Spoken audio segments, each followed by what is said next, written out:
So today I'm going to talk a little bit about like how I applied to UCAS for going to university and kind of what that involved, and just generally like the experience and like the things that I did that helped me get the places at the unis that I wanted to go to.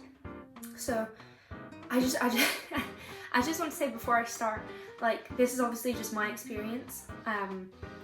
It's different for everyone, and it obviously depends like what school you go to, who your referees are, the way that you approach the application, and obviously which unis you apply to. Obviously for universities like Cambridge and Oxford, you need to, obviously I think the applications have to be in early like October time, and there's entrance exams and interviews and stuff. None of the unis I applied to had any of this. So I kind of finished my application in late November and got it in on I think the 1st of December. So I just wanted to make this because I didn't really know what to expect when I applied, and I thought it might be useful for some people if they wanted to apply and they just wanted to kind of have a bit of a heads up of what it's going to be like before they actually do it. So I applied to 4 different unis but 5 different courses. So with UCAS you can only apply for 5 separate choices, but I didn't have a 5th uni that I wanted to apply to. So I actually applied to 2 courses at the university that was my first choice, which was Stirling. I applied for criminology and sociology, and also criminology and politics at Stirling, just because I wanted to keep my options open.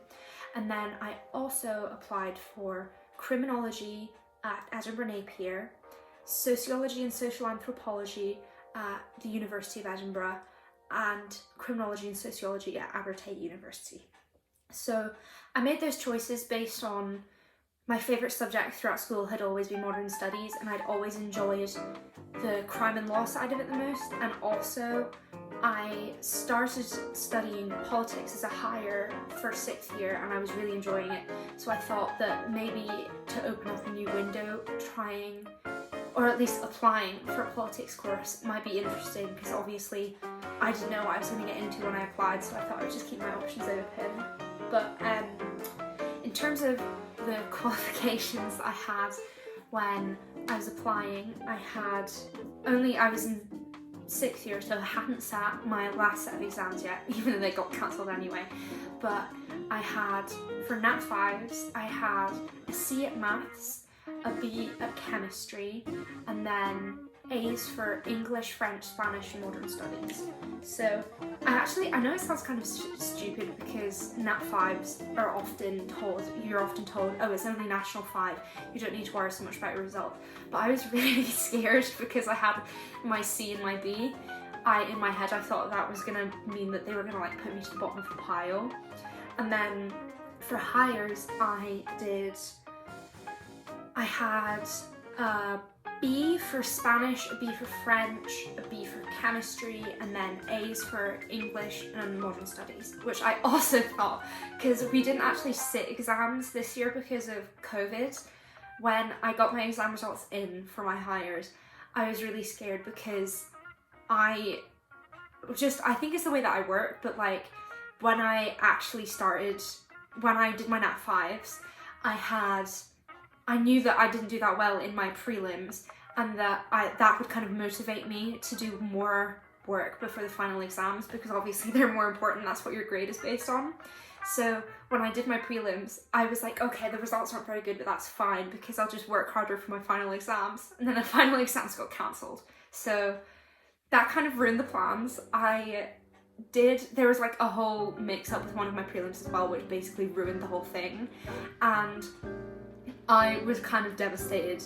Part of me was like, woohoo, exams are cancelled, I don't have to do the work anymore, which honestly was kind of a relief, because I don't think I could have managed the exams.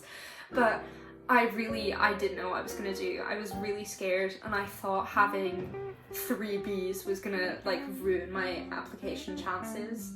But I think the thing that probably helped me the most in terms of my application was kind of the extracurricular things that I had done and other stuff that I put into my personal statement. So I'd been playing guitar since primary 4, which is, what's that now? Probably, I don't even know, but for a very long time. And I've gotten up to grade 7 guitar, and I've been playing trumpet since 2013. I had gone up to my grade 4 with that, and I also am in a few like music groups. So I'm in like my school concert band. Well, when that ran, it's been cancelled now because of COVID, but when that ran, I was kind of in charge of the other trumpet players. And then I was also in my school soul band, which is like an auditions type band. It's a little bit more special, but it's not really that big of a deal. But I was the only brass player in that. And then I was also in my Shire Symphony Orchestra. So that one, that one is much more competitive. Like the people that go there are very like committed to their music. So I was in kind of, I got up to second set, but then I got put down to third this year because I wasn't practicing as much. So I think having those kind of shows a little bit of kind of like being a team player, I guess, and also being able to kind of help others with concert band, because I was helping younger pupils that had just started kind of get into it and learn some of the pieces and kind of keep them concentrating, because to be honest, I don't think they were really that fussed about being there. But then I also had I did the school debating club, so that I think probably made a bit of a difference, because criminology is obviously in the humanities faculty, it would be a Bachelor of Arts degree. So I think because debating is quite a lot to do with thinking outside of the box and having more analytical views, I think that probably helped quite a lot in terms of my application, because I was able to reference in my personal statement like a specific criminological case about whether criminals are born evil and Cesare Lombroso, which I think probably helped a bit because it showed that I had some prior knowledge and that I had, outside of my studies, been looking at the ways that I could maybe get a little bit more information. Obviously it's a lunchtime club, but I do think that probably helped a bit. I spoke to my modern studies teacher and he was actually really helpful with my application, because he is kind of in charge of some of the aspects of the debating society, so he helped quite a lot with that. And then I also, during the kind of first lockdown period, my parents were all like, oh, you need to have something to do. I really just wanted to stay in my bed, and that's pretty much what I did. But I started this thing, it was like the International Open Academy. It's like this online criminology and profiling course that I did, that kind of just meant that every now and again I could like go online and do a little bit of research and get some information about like different stuff to do with criminology. I didn't actually get that far through it, so I never even finished it, but I did mention it in my personal statement that I was working on it, because obviously that shows that out with school I was doing stuff to do with the subject material of the courses I was applying for. And then I know that a lot of people do Duke of Edinburgh DAV. I did bronze, and I can't lie, it was probably the worst experience that I've had in school. It was really bad, but I did put it on. I put it on my UCAS application because I wasn't going to let it go to waste. I did do it, and I just felt like because I'd done it, I should just put it down, because maybe it would be the reason why I got in. Maybe you can put it all down to bronze DAV. But because of that, I had done volunteering at a local dementia support group, and I also included that information. And then three other things that I think are a little bit more rare, like they're not stuff that everyone has the opportunity to do, but I think probably made a bit of a difference to my application. Was a few years ago I went on an expedition to Nepal with some people from my school, and we volunteered at a local school building a fence to help kind of secure the area. The whole trip was just a fantastic experience, and I wrote quite a lot about that in my personal statement. I think because it's not something that a lot of people have the opportunity to do, it might have kind of made my application stand out. I honestly don't know. This is just what I did. I don't know what the unis were thinking when they accepted me, but I did Nepal. And my school has like activities week for junior pupils, and when I was in second year I did a trip called Across Scotland, where we cycled for 9 days and we raised money for 2 charities. I think mentioning that was probably quite useful, because obviously it's quite a big commitment. We fundraised for like a year before we left, and then it was a big physical commitment cycling for that long. I did cry a few times because it was so much work. My legs were a little bit tired, probably wasn't as fit as I should have been, but I did manage, I did do it. We did raise quite a lot of money, which was fantastic, because the charities we were raising for were really important. I'll probably link them in the description if you want to check them out. One of them is ACES, which is a child and adolescent mental health charity in my local area. And the other one, Blazing Saddles, is for getting accessible bikes for people with disabilities so that they can get out and about and kind of enjoy new experiences. And then the last thing, which I think was probably the most important thing, but I don't know obviously, was I did this petition where there was like this random rule that they put in place after COVID had happened for 6 years, that we had to stay in the building for a certain period of time every day, even if we didn't have class. And I was a little bit concerned about that because I just thought that that was like extra exposure and stuff. So I started this petition and I wrote like cover letters, and I got signatures from almost every person in my year, and then had to like go and speak to the headmistress of the school and stuff. So I think that we managed to get the change put through. So I think that probably helped a lot, because it kind of shows, I don't know, for like politics or whatever, it's kind of like democracy and exerting your rights as a citizen. That sounds so stupid now that I'm saying it out loud, but like I think just kind of having that level of like taking it into your own hands, I don't know. I wrote in my personal statement, I was quite chuffed when it managed to happen. I felt a little bit accomplished when I did that, so I thought I'd just add it in so that maybe the unis would see it that way. But I think when I did my personal statement, I had no idea what I was doing. I feel like when we were in class, we didn't get that much input on how you're actually meant to do it. We were just told like the word limit, the characters, the lines and stuff like that. But we didn't really get told how to approach writing it. So I kind of just chucked a load of stuff into a Google Doc and then smushed it around and edited it so that it would kind of come across as like, I don't know, an essay. And then I have an older brother that had already applied and gotten into uni a few years before me, so I got him and both of my parents who helped him when he applied, and one of my favourite kind of teachers at school that I think is really trustworthy and useful and has been working there for a really long time, so I knew that he probably helped other people.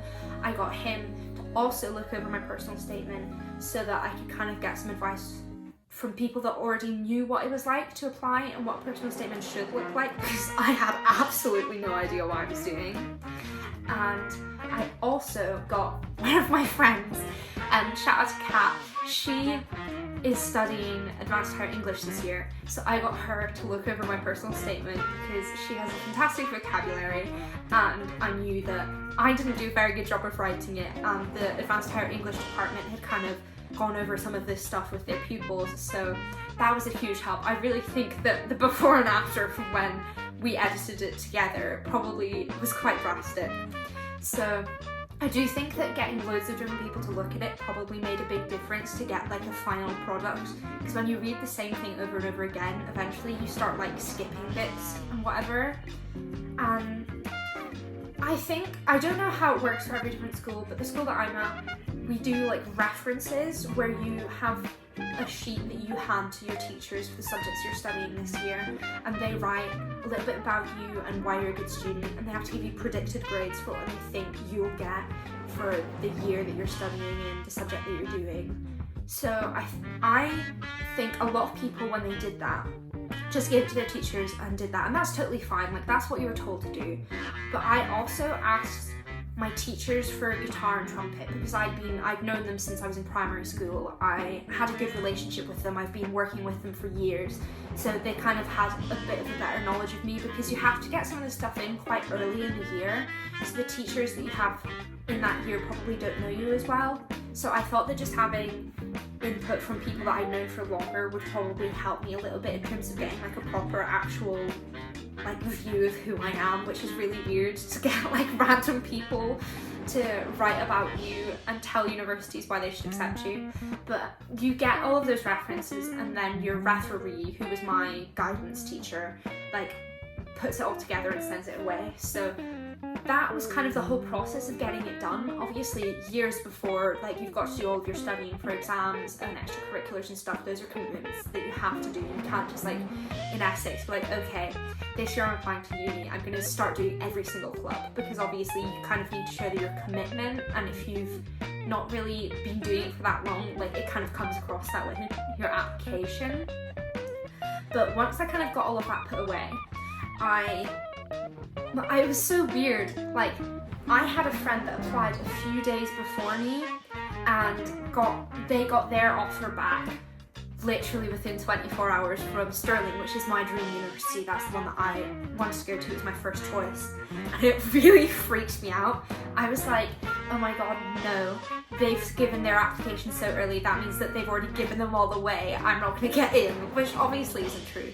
When unis are sending out their applications, like, don't compare yourself to other people, because obviously unis aren't going to give away all of their applications in November when the UCAS deadline isn't until January, because they can't do that. That's just not how it works. I think the anxiety of like application season kind of stressed me out, and I was like, no, everything's going to go wrong, I'm not going to get into any unis and I'm going to be stuck at home forever. So I applied. My referee sent away my final application, I think on the 30th of November, and on the 1st of December I came home from school and I checked my email, and UCAS emailed me saying there had been an update to my applications and I needed to log on and check. And I logged on and I checked, and Stirling University had given me 2 unconditionals for both of the courses I applied to, which obviously was fantastic. It was literally like I didn't know what to do with myself. The uni I wanted to go to the most gave me the offers I wanted so soon. I was so lucky I didn't have that stressful waiting period. I know a lot of people, especially with COVID, it's taken longer for them to review applications and give offers because they extended the UCAS deadline on a lot of stuff like that. So I was so lucky to get that information so quickly. And then a few hours later, when I was eating my dinner, I got another email from UCAS, and Abertay had also given me an unconditional for criminology and sociology. So actually, those 3 offers are the offers I have. I ended up revoking or like withdrawing my applications for Edinburgh and Edinburgh Napier because I knew Stirling was where I wanted to go to, and to accept my offer for Stirling I needed to withdraw any other offers that were still pending. So I'd recommend, it obviously depends. I contacted the admission services for Stirling to find out whether there would be any benefit of accepting my offer as soon as I got it, or if it would be fine to wait and get more information, like see if I would get offers from other universities just out of curiosity. And they said that it's to do with applying for accommodation there. It was like springtime is when the applications open, so if you accept your offer like in just before spring, that would be good because then you would be able to apply for your accommodation before everyone else did. So I this week ended up accepting my offers because I knew that I wanted to go there, and I would rather not find out about the other 2 unis and get the accommodation I wanted for Stirling. So I think when I was kind of weighing up where I wanted to go, I already knew, because when you apply, you do think about the unis that you're applying to and whether you want to go. So I think, like, looking at the pros and cons of Stirling, obviously I did decide to go there, so it was the right decision. But I think that the campus for Stirling, it was so beautiful. It was my first choice. They had the best course options, and the accommodation is so modern. I have actually gone down and stayed in the hall's accommodation for Edinburgh when my brother was there, and it wasn't that nice. Obviously people live there. It's a great university. The accommodation is different everywhere, but for me, I was quite stressed about like shared bathrooms, kind of just generally I was just scared. So I knew that I wanted to go somewhere that had good accommodation, and Stirling definitely had that. The only kind of downsides to Stirling is that there's no catered accommodation. So that means, like at places like at Edinburgh, the halls that my brother was staying at, he had catered accommodation, which means there's like a big canteen service where he could go and get breakfast and dinner on campus, and that was included in the price that he paid for his accommodation. And I originally had been quite keen to do that because I was a little bit scared about going away and doing all of my own cooking. I wanted to make sure that I had everything I needed sorted, and I thought that cooking was just a bit of an extra responsibility I didn't need yet. But I knew that for Stirling, the cooking wasn't a big enough issue that I wouldn't go there. And then the other thing would be like price of accommodation. It obviously depends on what accommodation you choose, but that did have a little bit of an impact. But I'm lucky that I knew that I'm going to be able to apply for a student loan, and I knew that that would cover the cost. So I think I kind of did consider it, but it wasn't too much of an issue. And then the last kind of con to Stirling is that the campus is quite far away from the city. It's a bus ride. You can't walk really, it's quite a far walk. I mean, you could, but like, why would you? There's a bus service that runs like every 10 minutes from the campus to the city, so it's not that big of a deal. But I know that some people have kind of said, oh well, maybe that would be a little bit isolating. But I think that for me, these kind of cons that I'm talking about, they're things to consider if you're applying, but they definitely didn't outweigh the benefits of Stirling and the fact that it was the uni that I wanted to go to. But for Abertay, that was, when I applied to Abertay, it was kind of like my safety choice, because I knew that I definitely wanted to go to university this year. I wanted to apply to somewhere that I was hopeful that I would kind of, not definitely, because obviously it sounds a bit big-headed to say that, but I wanted to apply to somewhere with kind of better, not better, but like easier entry requirements and a better kind of acceptance rate, so that I had more of a chance of getting in somewhere. So when I applied there, it wasn't so much about this is the course I want, this is the campus I want. It was more, this is a university that I hope that I will be able to get into. And as well, another benefit is that the cost of living is slightly lower because Abertay is in Dundee compared with Stirling. Neither of them are outrageously expensive. They're nothing like Edinburgh in terms of flat prices, etc. But when I applied, I knew that it wasn't where I wanted to go. Kind of the main cons were, obviously it wasn't where I was hoping to go.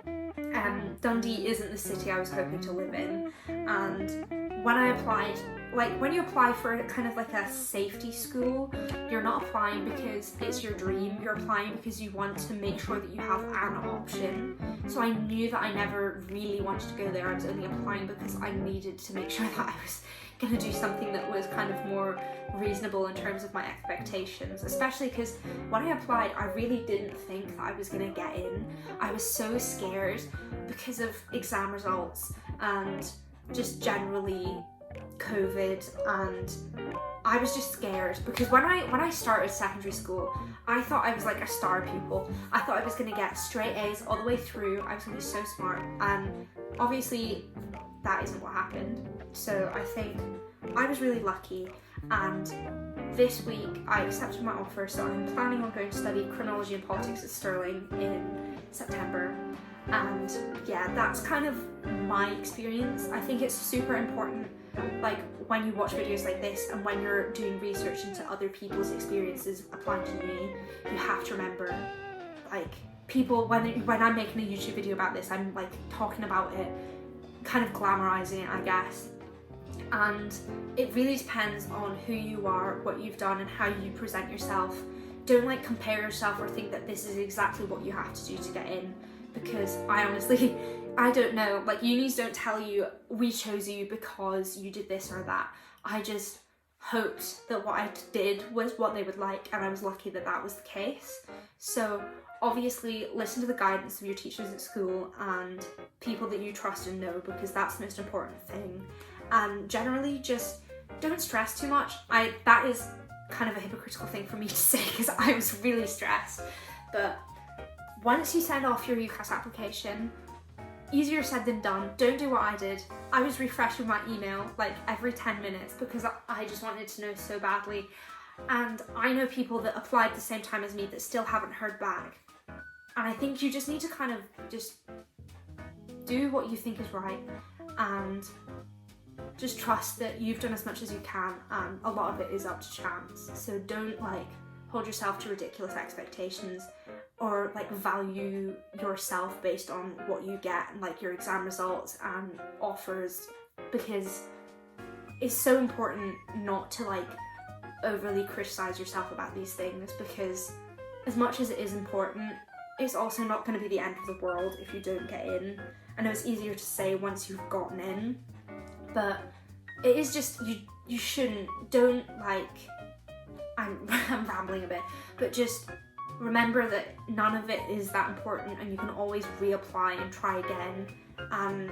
There are so many options. I feel like so many secondary schools care so much about uni applications and going to uni because it's fantastic for their league tables, and obviously it is a good option, but there are so many other routes. You can go into work, you can go to college, you can start an apprenticeship.